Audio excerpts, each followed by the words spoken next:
Hello बच्चे बेटी, कैसे हो? स्टोरी टाइम कहानी जो जीना सिखाए में आप सबका स्वागत है। तो आज सुनेंगे हम माता के 5वें दिन की कथा। तो माता 5वें दिन जो माँ का रूप है वो क्या दर्शाता है, हमें क्या सिखाता है, वो हम सुनेंगे। तो माता का 5वां रूप है स्कंद माता। अब स्कंद माता क्यों? तो स्कंद यानी कि उनके पुत्र का नाम था। जैसे शिवजी और पार्वती के साथ दो बच्चे बताते हैं ना, तो एक तरफ होता है कार्तिकेय, एक तरफ होता है गणेश जी। तो गणेश जी और कार्तिकेय उनके बच्चे। तो स्कंद माता अपने पुत्र कार्तिकेय को अपने हाथ लिए है और वो उन्होंने उनको प्रशिक्षण दिया कि उनको सिखाया कि जो राक्षस था तारकासुर उसको उससे कैसे मारना है।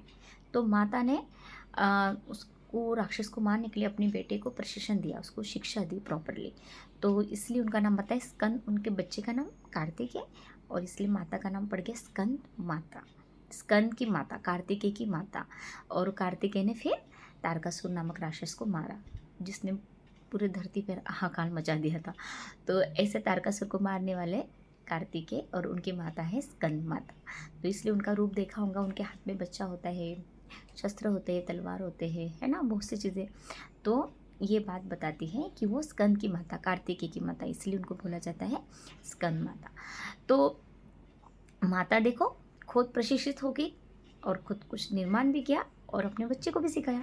जैसे एक माँ खुद कुछ सीख लेती है तो उसकी इच्छा होती है कि वो दूसरों को भी सिखाए। तो पहली शुरुआत तो अपने बच्चों से ही करती है। तो अपने बच्चों को, जो भी बच्चे जीवन में सफलता पाते तो अपनी माँ की वजह से ही पाते। सबसे बड़ा योगदान माँ का ही होता है। छोटी छोटी चीज़ों का खाने से लेके हर चीज़ का प्रशिक्षण माँ ही देती है उसे। इसलिए कहते हैं ना, पहली गुरु माँ है।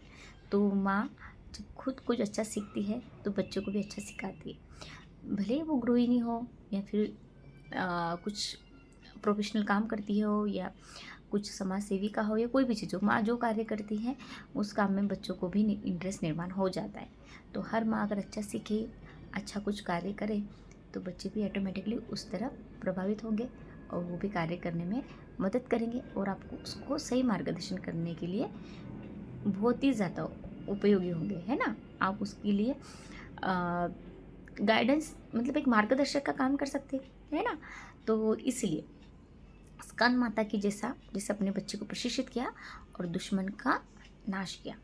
तो आज तो दुश्मन क्या है? आज तो दुश्मन हमारे आसपास की चीज़ें ही है, बहुत सी चीज़ें, बुरी आदतें, डिस्ट्रैक्शन, है ना, जो हर चीज़ में हमको दिखाई देता है। बहुत सी डिसरिस्पेक्ट करते बच्चे, लॉयल्टी नहीं है, ऑनेस्टी नहीं है ना, फोकस नहीं है काम पे, बहुत सी चीज़ें, ये हमारे दुश्मन बन गए।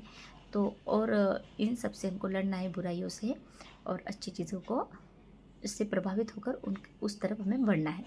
तो स्कंद माता की जैसा हम भी अपने बच्चों को अच्छे से प्रशिक्षित करेंगे और उन्हें भी अपने कार्य में यश दिलाएंगे। ठीक है। तो स्कंद माता से हम आज ये सीखेंगे। तो नवरात्रि के पावन उत्सव पे सभी को ढेर सारी शुभकामनाएं। स्वस्थ रहो, मस्त रहो। बाय।